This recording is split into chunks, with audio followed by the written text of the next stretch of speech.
Good morning, everyone.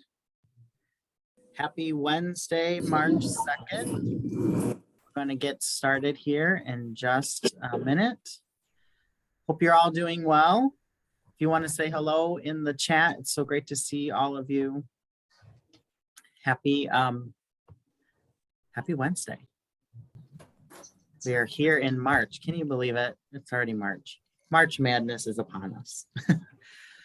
But good morning and welcome to our March 2022 MACAE membership check-in. We are going to get started. We've got a lot of important updates today and want to certainly be mindful of everyone's time. We're all extremely busy and have a lot going on, but it's so great to connect. I appreciate that we still are doing these check-ins, and we are recording today's session, and we'll make sure that you get the PowerPoint and all of the updates.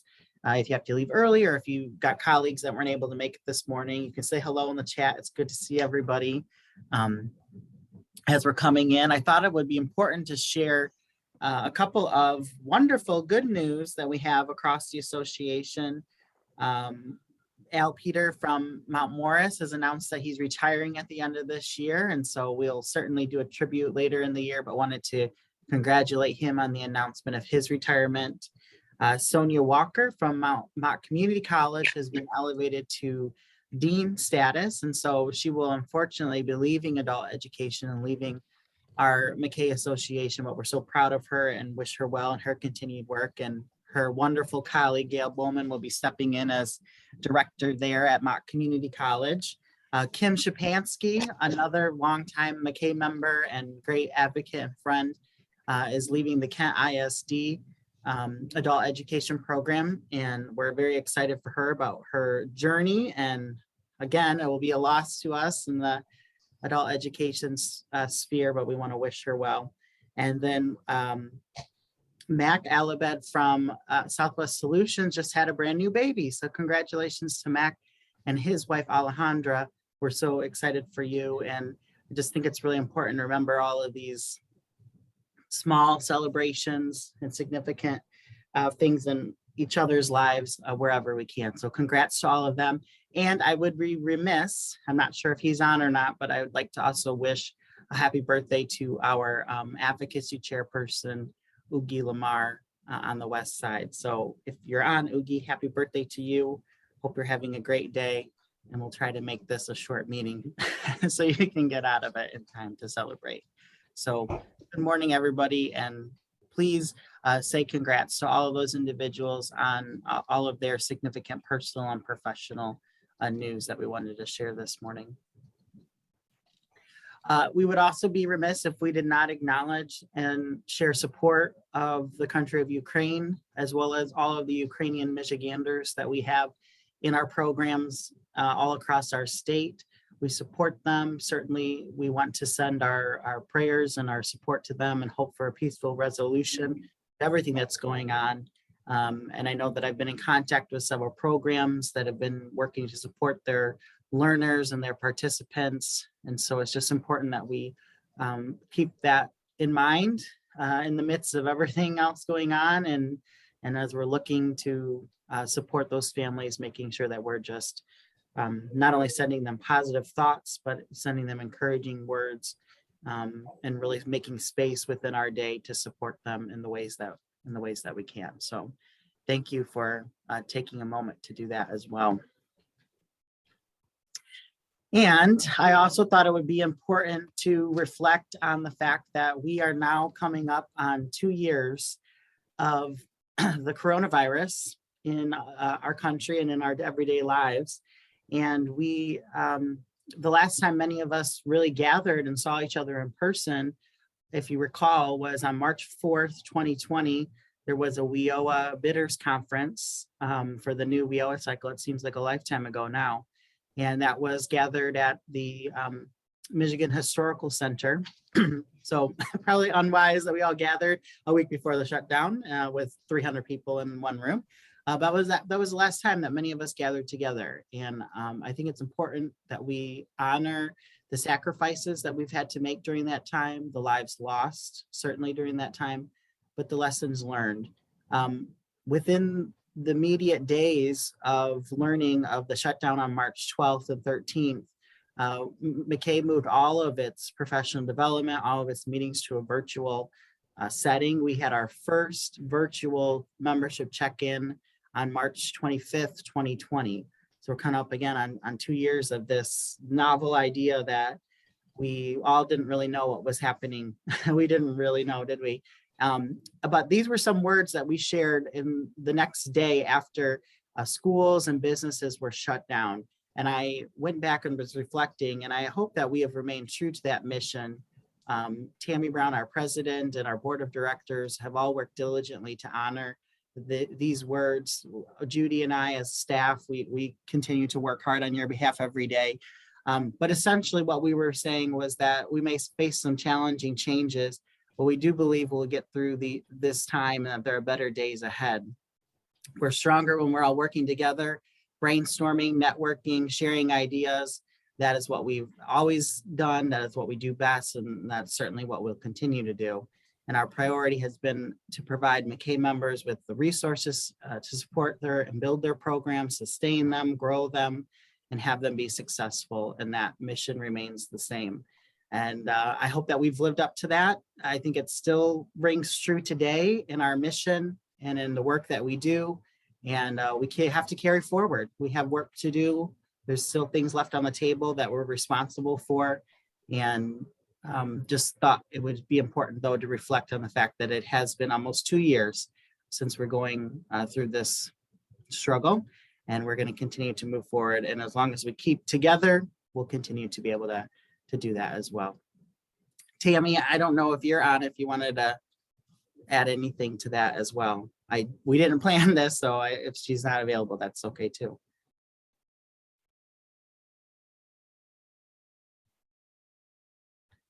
All right, we're going to keep moving. So thank you all for all that you do, for the many contributions that you make. We would be remiss as well if we didn't acknowledge that March, there's a lot going on. It is reading month. So hopefully you're spending some time planning and looking at opportunities to invest in family literacy and reading. It is also Women's History Month. And so we need to celebrate and honor the contributions of women throughout not only American history, but world history, and to champion women in the spaces that we work and that we learn. And I have a short video here of the reading of a poem by Maya Angelou called Phenomenal Woman. So if you'll give me a moment here, I'll get that open for us.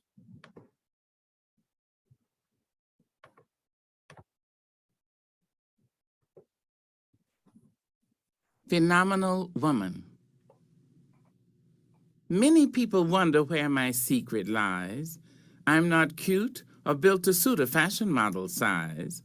When I start to tell them, they think I'm telling lies. I say, it's in the reach of my arms, the span of my hips, the stride of my step, the curl of my lips. I'm a woman, phenomenally.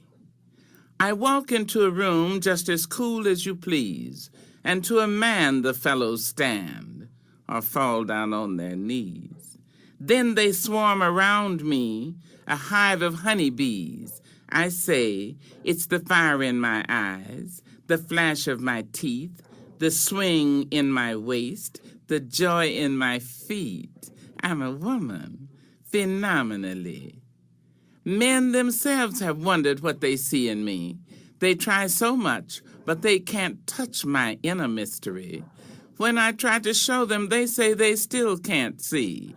I say, it's in the arch of my back, the sun of my smile, the ride of my breasts, the grace of my style. I'm a woman, phenomenally. Now you understand just why my head's not bowed. I don't shout or jump about or have to talk real loud. When you see me passing, it ought to make you proud. I say it's in the click of my heels, the bend of my hair, the palms of my hands, the need for my care, because I'm a woman, phenomenally, phenomenal woman. That's my mother and all your mothers. and my grandmothers, and your grandmothers, and my great-grandmothers, and your greats, and my great-greats, and all you women, and me.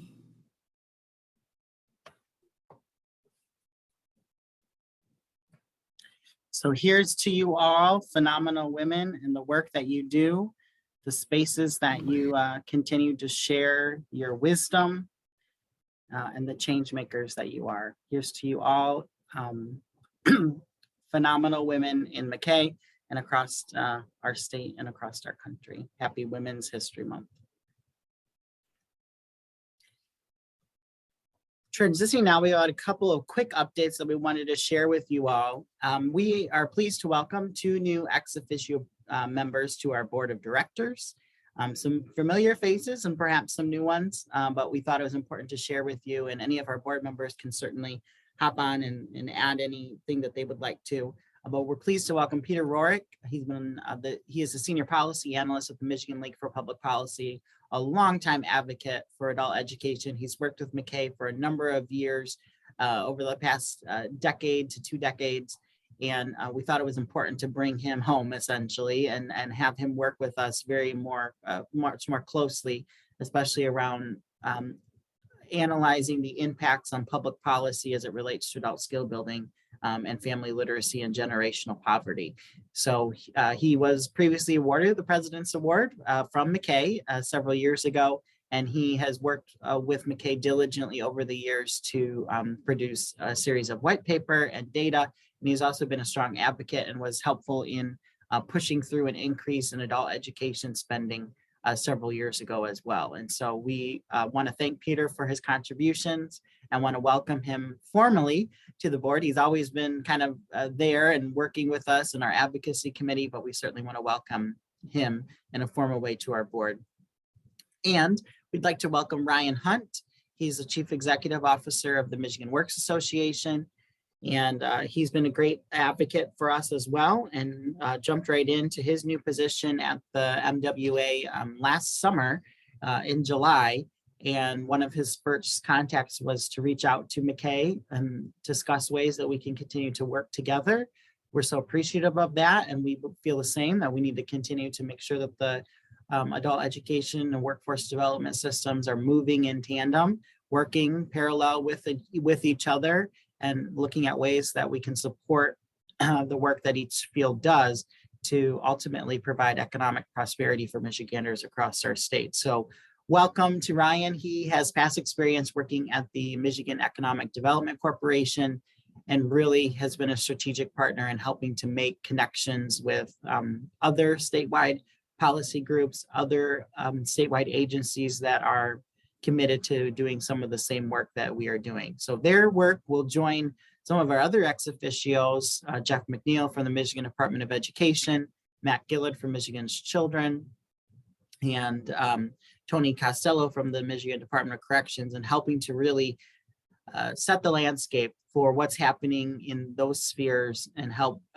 better inform the practice of our board and the direction of our association and where things can go. And so I want to thank them for signing on, and we appreciate them and their contributions as being a part of our board. Would any of our board members just like to add anything about Peter and Ryan joining our board? Hello, this is Michael Evans in Kalamazoo, Michigan with the Kalamazoo Literacy Council, proud board member of MACAE. I'm very pleased to have both of these gentlemen joining our board. And personally been relying very much on the information that Peter has done to be able to be an effective advocate on the need for adult learning, and in particular how it impacts workforce development. So to have his voice directly accessible to our board and our members is very impressive. We also know that adult education working with workforce development agencies is the desired end goal for what Workforce Innovation and Opportunity Act is about and what adult education is in its current iteration. So having Ryan a part of our board is also a really great sign that we are committed as an adult education institution and working in partnership with our Michigan Works. So I'm very pleased to have both of them joining us and look forward to working with them on the board level. Thank you, Michael. Appreciate that perspective. Any of our other board members?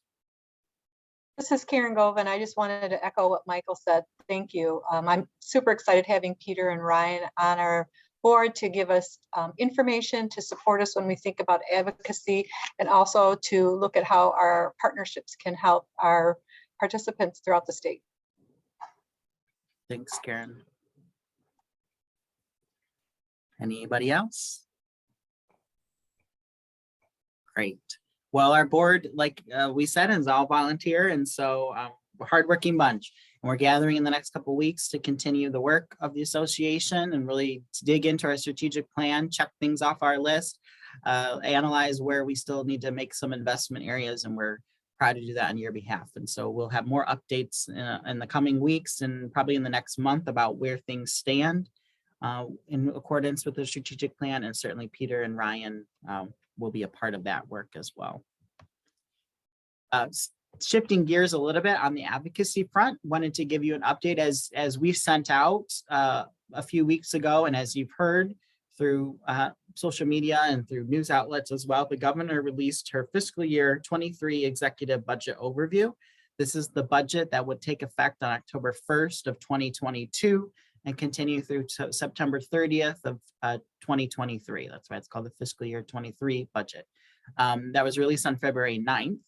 And there were some significant investments in many different areas. This is one of the largest budgets that we've seen in state history. Much of it calls for the use of one-time dollars through federal funding and through COVID relief funding that is available, as well as new investments in state line items across many different sectors of the budget. There's an extensive analysis that we can provide you of many of the different components, but wanted to hit on a few that we know would be important for the MACAE membership at large. Certainly, what's important is that adult education funding, those of you that are within Section 107 of the State School Aid Act, that maintains that level at $30 million, which is something that we support. There's also increased investments to the Michigan Reconnect and Going Pro programs. For those of you working in early childcare and early childhood, there has been an increase in school aid funds for the Great Start Readiness Program, as well as the GSRP startup grants to start new programs, to give $15 million for new programs and $15 million to expand existing classrooms. I think this is also really important to connect to our adult skill building population, as one of the major challenges and one of the major barriers that we always identify is access to equitable and affordable childcare services. And so in many ways, we'll see over the next few years, hopefully some of our childcare desert areas become saturated again with access for many of our learners. Now, the challenge will ultimately be to make sure that those childcare centers are accessible for our populations. But I think it's a really good thing. And it's a good space to look at the expansion of those programs for all families, regardless of income status. There's also $50 million that will be divided equally between one-time and ongoing funds, so 25 and 25, to expand before and after school and summer learning programs statewide. This is something that we're obviously very supportive, as community education is the foundation of the work that we do. I actually have a meeting later this week with the Michigan After School Partnership to talk about this. And as it stands and as it's written, those funds would be accessible by MACAE members who have a community education program and are situated within the public school setting. And so we're very excited about that. It's something that we've obviously been working to advocate for, but it's a smaller population. And so sometimes that voice isn't always heard, but we are excited about that. We're going to continue to keep pushing that and making sure that that passes. There's also over $1 billion, $1.5 billion really, for bonuses for teachers, administrators, paraprofessionals, and non-instructional staff in K-12. Essentially a retention bonus over the next 3 years for school district employees. And part of that has to do with the statewide educator shortage that we're facing here in Michigan. In our early conversations with the budget office and with the state legislature, those bonuses would be accessible for any alternative adult early childhood educator who is employed as an employee of the public school system in Michigan. So if you recall back to the My Heroes grant, when that grant was released, there was kind of a distinction between K-12 and adult education. That distinction has been bridged, or I should say that gap has been bridged.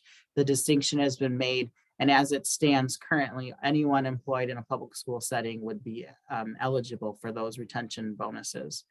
There's also an increase to the K-12 foundational allowance, which is very significant on that side. There's a significant investment around ongoing funding for school mental health professionals, school personnel. We'll talk about that a little bit later. And the hiring of additional mental health professionals and counselors in school-based health clinics and school districts at the ISD level. There's a significant increase as well in an investment for broadband internet access across our state, actually building the infrastructure, the cables that it takes to increase broadband access across the state. So many of our members, if you live in a rural area, so I'm thinking about you, Whitney and Tina up in Iosco area, and Heidi at Houghton Lake, and Christy over at Traverse City in that area, and Bill and Julie and Josh in the UP.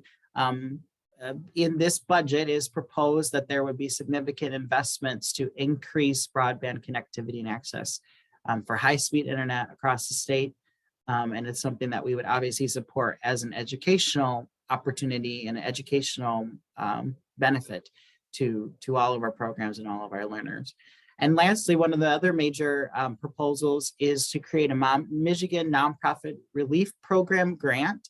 There's $50 million proposed, and this would be for any 501c3 or nonprofit agency or program that provides programming in the wraparound services of education, childcare, healthcare access. And so we know that we have some of those programs that are doing that wonderful work within their programs and within the landscape of the nonprofit sector. And so that is being proposed at this time. I think some key takeaways are that certainly all of this is proposed at this time, and there will be some perhaps some significant changes in the coming weeks. How the process will work is that now over the next few weeks, the budget will be formally introduced to the legislature through committee hearings. And so representatives from the governor's office and the state budget office will sit before legislatures, both sides of the aisle, and present the budget in more detail, and they'll break up the components according to those committee assignments. And then they'll get some tough questions. They'll get obviously some questions from those that are supportive of these different measures, but they'll also get some scrutiny. I think one of the major challenges that needs to be addressed and that we're concerned about and other advocacy organizations are concerned about is balancing the one-time investments versus future revenue. You know, we're seeing significant revenue in the state right now, and that much of that is based on federal COVID relief dollars that have come in, but making sure that when we're making these investments that these programs are sustainable for the future. And that is something that we always constantly are looking at, is because oftentimes we know that when our state budget or our state treasury has faced declines in revenue over the last 2-3 decades, the programs that we represent and the programs that we advocate for always seem to be the ones first in the chopping block. So always got to be supportive of these investments, but want to make sure that we're doing it in a practical way. Want to make sure that we're not setting ourselves up for a budget crunch in the future. And that's something that agencies across both sides of the aisle and advocacy organizations are worried about and kind of trying to think long-term about. We are going to be pushing for a passage of some sort of a state budget by June 30th, hopefully the School Aid Act. So some of those components that we were talking about. I will just say that some of what was proposed on that previous list has come under great scrutiny from members of the legislature. So I would not be surprised if some of that does not proceed forward, or some of it is changed, some of it may be reduced in the funding amounts and the amounts that are being proposed. But we have to follow that process, and we have to be able to advocate for some of those spaces about where our investment needs are and what would help our programs the best. And lastly, as we go through this process, we'll be reaching out to you all to help articulate our story and talk about the impact on communities and why it's important to think about investments not only now, but setting up those conversations for investments in the future. You know, the advocacy is an ongoing dialogue always. You know, there's really no end to it. There's always an evolution of the conversation. And so whether or not those conversations result in funding increases in specific areas tomorrow or 1-2 years from now, they're still significant and important, and they're adding to that, they're contributing to that dialogue and that conversation. So a lot of work still left to do over the next few weeks. The legislature will respond with their own budget recommendations. And so then in the late spring, probably April and May, we'll go into a process and a time of reconciliation where they'll hammer home. The big wigs, as they say, will get into one room and try to hammer out. And we want to make sure that when they go into those rooms, they have all the resources and all the updated information that they need to make the best decisions on our behalf, because they are our elected officials. Are there any questions about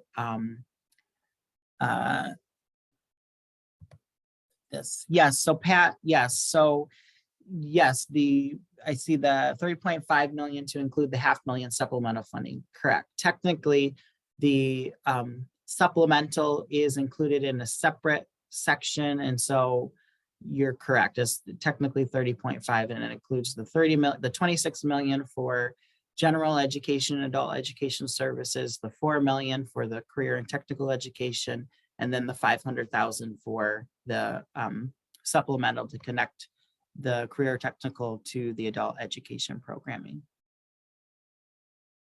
Any other questions about the budget process or some of the announcements?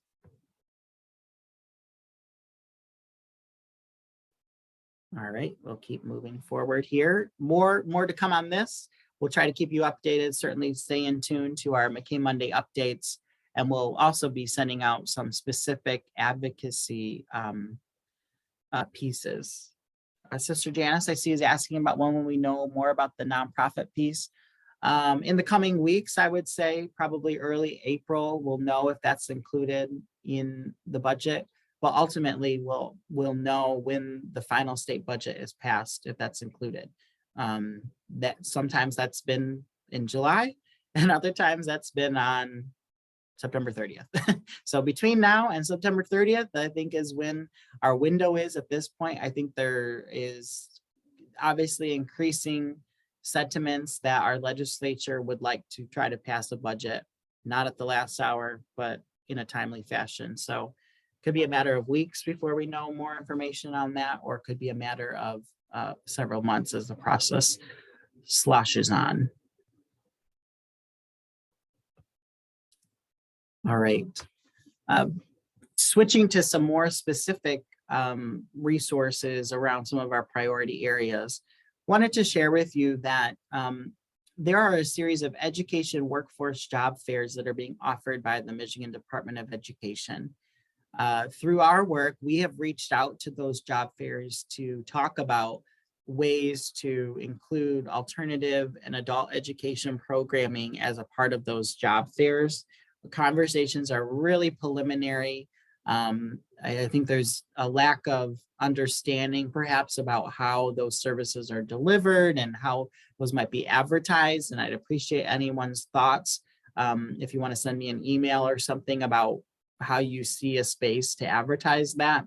But ultimately, the organizers, I'll just say, of these education workforce job fairs through the Department of Education have been open to an agency like MACAE, an agency like Mayo, an agency like an individual provider or a regional fiscal agent of adult education to be present at those job fairs and to talk about the job opportunities.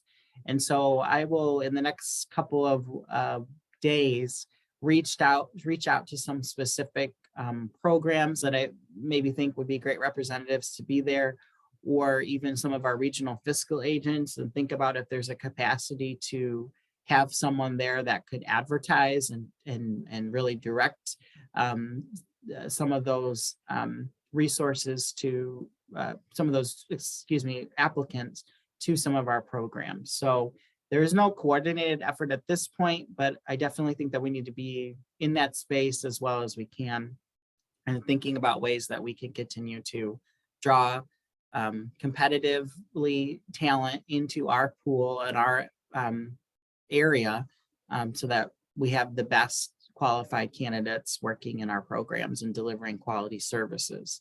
The other really major announcement that's come out of the MDE is that formally the school because of the shortage of educators in general, but around school psychologists in particular, the school psychologist certification has been waived.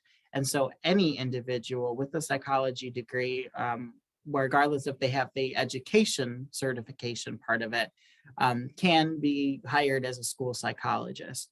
And so I know I've talked with several alternative education programs about their district doesn't have a mental health specialist, or doesn't have it on staff, a counselor, something like that, that's able to help them. And so they've had to do telemedicine and try to coordinate with their ISD, virtual meetings and things of that nature. And I know some of the hiring and decision making is out of our control, but I think it's important that you know that that's an option for you or for your institution if you work in a public school setting, is that there's that distinction made now.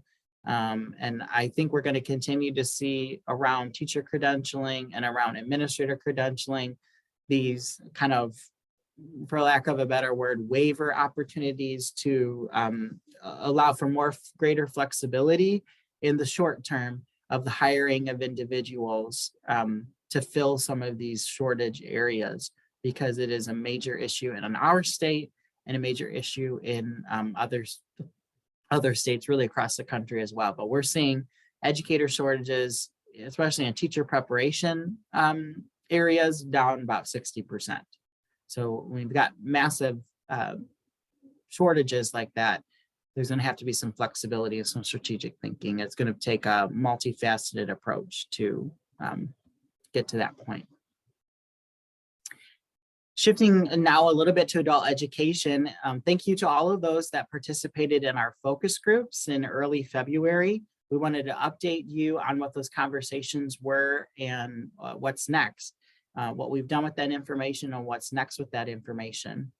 As you recall, we split the focus groups up into 4 different categories according to program size. And we started this last program year, so about a year ago at this time in the spring of 2021.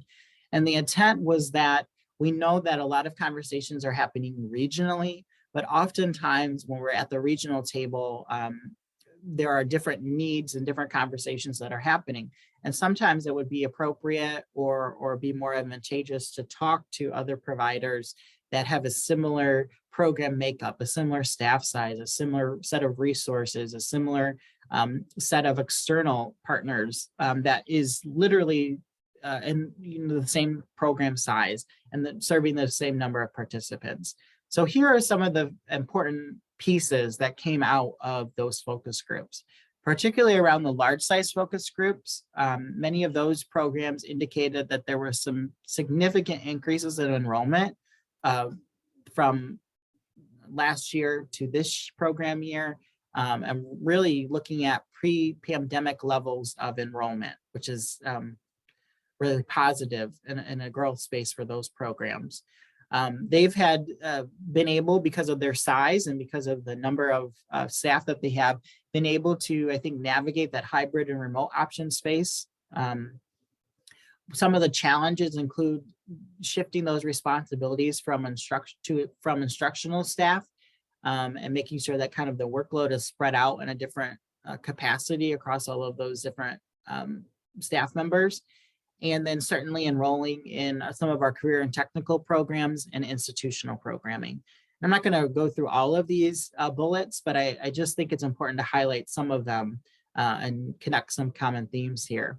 In the larger mid-sized group, so that's 250 to 500 participants annually, they're seeing enrollments all over the board, really. It depends, and I don't know that there's any correlation there between location or place, but What has been positive was that a large number of those programs indicated that they have been able to connect more with some community partners through advertising, and particularly some indicated that within their own school district. If they're located in a school district, they've been able to advertise their program in different ways. And I've seen that just on social media with a number of your programs that fall into this category, that the district has been able to kind of collect all of that information in one space and share that out. Something that's really significant or a challenge would be asking that intrinsic motivation material piece and that orientation piece, especially as we navigate this hybrid or virtual world. And then also challenges around really establishing what a hybrid instruction and delivery system really looks like. What staffing does it take? What funding does it take to operate that type of a system? In the two other focus groups, there were also some other important highlights and connectors to make. Lower mid-size, certainly shifts in enrollment as well, maybe slightly down versus the projections that were there or what they've seen in the past, but significant shifts to virtual learning or having a virtual learning track available, and other challenges around participants with extraordinary needs. So those that may be coming in with the diagnosed learning disability, an individualized education plan, or others that really are having specific needs around hearing or sight, vision, which it continues to be a challenge in a way that we can make connections to other outside agencies to help. And then that institutional programming was also echoed at this group level. And then in the small size group, some of the interesting things that, because of the size, I think, of the programs that came out, was the ability, the flexibility to conduct some networking opportunities for virtual only learners, or even in-person learning to really get our buildings back open and to be able to have people come in. Seeing a lot of 17-year-olds transitioning to GED services, leaving the K-12 system and transitioning over to those adult education programs. But also looking at how to best incorporate and move perhaps maybe from the paper pencil testing into the electronic testing is another challenge that was raised up in terms of just the person power it takes to be able to do that, the training involved with that. And so I think these are important for us to have these conversations, to share some of these best practices amongst each other. And so this is where things go from here. We met a couple of weeks ago with our state adult education office, and we presented these findings and these takeaways. And here were the top ones that really we wanted. We shared all of the findings, but really wanted to share these top takeaways. And the reason we shared this with them is that sometimes we feel that there might be a disconnect between what's happening on the ground in the field and what's maybe being translated through a grant request or through a narrative grant change. There just is a gap there, and that's, we feel very strongly about that. And so we offered to the state office that we were holding these focus groups and sharing this information as a way to better inform their practice and their policies, and to basically make them aware that many of the changes that programs are proposing, whether that's in the way that they deliver instruction, whether that's in staffing changes, whether that's in investments in resources or supplies, is not arbitrary. It's really because it's being proactive in many ways, but it's also being reactive to what's happening on the ground, and having that flexibility in order to sustain programs, help programs grow, help programs really feel emboldened and feel that they have the power and the capacity to expand, is going to be really important. And we need that leadership from the adult education office in order to do that. So we shared that with that spirit and with that air, and they were very receptive to trying to have a better understanding of what's really happening on the ground. And that's part of a multitude of different program things that we've been trying to do to raise that level of awareness up to them. But here were some of the key takeaways. Certainly increases in staffing, not only in the short term around the number of hours that it takes to deliver program services, but also just to be competitive with other educational spaces and just within the workplace landscape. We have to offer competitive salaries to our folks in order to retain them and keep them and make them feel happy about coming to work every day. Looking at obviously funding shifts to training and what that takes like for staff, but also looking at, because of the advent of this virtual hybrid setting, possible adjustments over the next 2 years as programs really analyze what their impact and what their capacity is in a geographical sense, whether the number of spaces or sites that they have is consistent with their capacity to staff those sites, have whole classes in those sites, or if it's better, or if they're seeing a virtual option as being a better option and not having the physical location, the brick and mortar to deliver those services. Or maybe the brick and mortar is better. We're still understanding that landscape better. I think you all as program providers are also having those conversations as well. Certainly sustaining any hybrid option, what it takes to have Zoom licenses for everybody, have sustainable platforms like Google Drives and those types of things, and the training and the resources, all that it takes to do that. And then looking at obviously year-round programming opportunities. Learning does not just stop in the summer because our doors may be closed. What are some other options? And then what are the resources that it takes to continue and to keep that programming going? And then certainly one of the themes that we've heard consistently, and this is really because of COVID and the implication of COVID, is that institutional programming access, getting in the door and having some really uniform programming where we can get programs into those correctional facilities to be able to deliver services. So they were very receptive to these takeaways. The conversation was, we're leaving this here for you to kind of digest and to chew off a little bit and understand. But the intent and the hope was that they're seeing this information in multiple spaces, and so that it will ultimately help, oil the wheels a little bit better, I guess, so that as they're going through these things, they are having a better understanding of what's happening on the ground. And so ultimately we can approve funds, get them out the door, get them to providers, to ultimately get them to the participants that we serve and get them the resources that they need. Any questions about this focus group process, some of the takeaways, or some of our conversations with the Adult Education Office?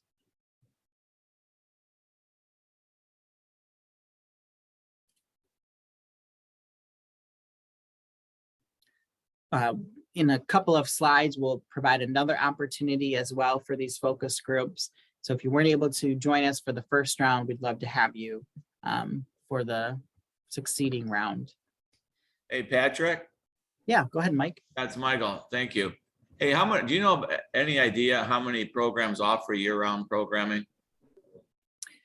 Off the top of my head, I do not. We did a survey, but the information might not be accurate now. I can't remember if it was pre-COVID or if it was the first year of COVID 2020. We did a survey, but I could find that out for you. Because we've done it for years, and what we have found out is if we go through like the first week of June, then close until July 1st, it works really well with the fiscal year and ending expenditures and all that sort of thing as well. It ties up the budget really nicely, and you're all ready to go like July 1 again.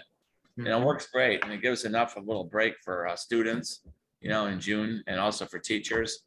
And then with the teachers, they take turns subbing for each other anyhow, so or get subs or whatever, and works out really well. So we're able to do that for a full 11 months plus a week. Absolutely, Mike. And I know that has been an obstacle. So I appreciate you being a voice and raising up your wisdom and maybe me volunteering you to share what you do, because I know that's been an obstacle for other programs to conceptualize as they've looked at year-round programming with the 40 hours of testing, right? And so how do we maybe start a spring summer session? What does it take to get students to that time? Is it basically beneficial, right? To pay a teacher, get the outcomes that they need in order in the time frame before June 30th to end that, be able to test, see EFL gains, especially on the. Yeah, we don't do spring or summer sessions. We just run all year. Mhm. Now, back when you had FTE, you kind of had to do that, but ever since then, you don't need to do that. So we've been doing it this way, and it works really well. You don't have as many students in the summer often, but because the other thing is when you talk to legislators and so forth, I mean, none of them has asked me the question yet, which really surprises me, but why don't we run them year round? People need training year round. People are looking for jobs year round. Why aren't we servicing them year round? It just makes us more legitimate as far as I'm concerned, to in the minds of legislators and others and business people. Absolutely. And certainly more marketable to participants as well. It's a Yeah. lot easier to say, hey, yeah, we can get you in a week or two versus come back in 2 months. Yeah, and we just do an open door policy. Mhm. They can come in every day. Orientation every 2 weeks for GED, but ESL folks come in every day. Mhm. So what I can do is, I see a lot of folks are also putting in the chat whether they offer year-round programming. I'll look back at that information and see if I can put something together to send out, and maybe we can offer up a conversation in a future date to talk about what that programming looks like, some best practices that Mike and others have found.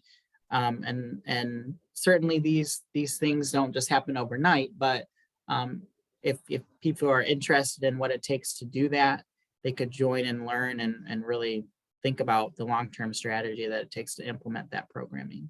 Right. Thank you And for raising that. when you're working with entities like Michigan Works and several others, most of those operate when they're in the office, on a year-round basis anyway. Why don't we? Absolutely. Mike, Yeah, I put in the and- chat, the only group that might be impacted with running year round would be like your ESL classes during the day, when so many of them have children that are now home because their children don't have school. So Oh, no, I some realize of the that. populations it works Right. better for than others to have summer off.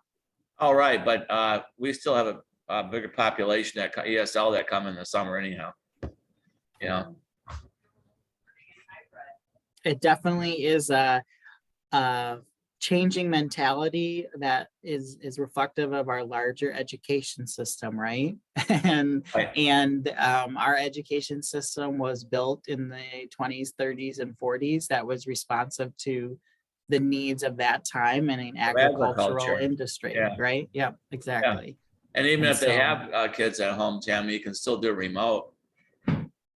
instruction, even for a couple hours in the morning or afternoon or whenever they're Yeah, available. we switched to all virtual in the summer. We don't offer in-seat in the summer. Yeah, we get a lot of people that come in the summer. So anyhow, just Yeah. throwing it out there. Appreciate that, Mike. I think we should absolutely convene some sort of a think tank group about that and just the sharing of ideas around that. Appreciate that. So we're coming to the end of our time and certainly want to open it up to some more conversation. Really appreciate you sharing that, Mike. That was really, that's what these meetings are about, is to get requests and to think about ways that we can better utilize our time and our talents with one another. So want to leave you with some upcoming events that we want to make sure you have on your calendar. If you are presenting at the Spring Institute, the virtual Spring Institute we have coming up, don't forget there's an informational session tomorrow afternoon. It will be recorded if you can't attend, and we'll make sure you get to it. It's going to be very short. If you're experienced and a pro using Zoom, there's no need to attend. It really is to allow those folks that maybe are not familiar with how to present on Zoom the opportunity to practice a little bit. And certainly we hope that you'll join us for The Beat Goes On, our virtual Spring Institute. We're going to make the most of hopefully one of our last all virtual experiences. And we're going to continue to move forward with that. And we're very excited and grateful and thankful for all those that have registered for that. We've got a new professional development offering at the end of March around solving the mystery of WIOA eligibility. Our Workforce Development Committee has been working on that, and so appreciate that. You can find that on our website and register today. Our next membership check-in, our next few membership check-ins will be a little funky, I will say, just with the state conference coming up, with the COE conference. I'll be out of town for the COE conference, and I know that there are many of us that will be taking time off in the spring with families on spring break and things of that nature. So our next membership check-in will actually be on Wednesday, April 20th at 9 a.m. in the morning. Again, recorded, and we'll get you all those materials. But that same week, we're also going to be bringing back the focus groups to reconvene again. We're looking to do the focus groups maybe on a every other month or a quarterly basis. And so all of this will be included in our MACAE Monday updates in the future, but want to make you aware of some of those important and upcoming dates on your calendar. Patrick, can I just add a clarification that PD on the mystery of WIOA eligibility, that is for Title I, correct? For what it takes for them to be eligible for Michigan Works? Correct. Yes. You're asking as opposed to what's eligible for WIOA Title II. Correct. Right. Because Yep. most people will be like, oh, I already know for Title II, but this is for Title I. So you know who of your students will be eligible to partner with Michigan Works for supportive services or training dollars, et cetera. Absolutely. Thank you for that.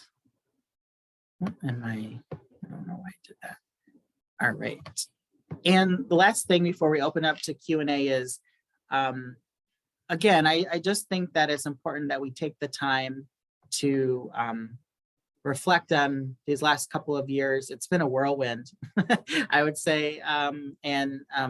Bob C., our president before, and Tammy, our president now, have really echoed throughout their leadership and their presidencies about the importance of stopping to take stock of where we're at, both for ourselves and for our teams. And so in March of 2020, we had asked you all as members to give us some bright spots on despite the challenges we were facing at that time, what were some bright spots? And so I went back and found that some of those bright spots, and that we had shared this 2 years ago. And what made me smile and reflect in a positive manner was that many of these bright spots, I think, continue to be bright spots for us.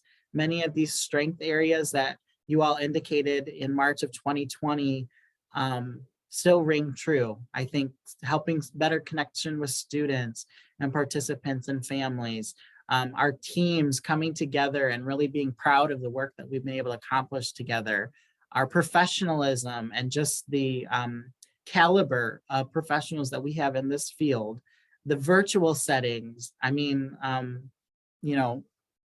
using Zoom and all of the joys and wonders that come with that, right? And so just wanted to leave you with that note that despite the many challenges that we've faced over the last couple of years, we continue to move forward, and there are always bright spots for us to look for and find. And we found them in the darkest days of March 2020. And I think we can continue to find some bright spots as we go forward. So with that, we'll sign off on the recording, but if you got questions, you can stay on. We'll wish everybody a happy spring. We'll see you all if you have to sign off, and have a happy spring, and we will see you at the Spring Institute. But if you have specific questions that you'd like to chat about, we'll stay on and we can address those. But I'll stop the recording now. Take care.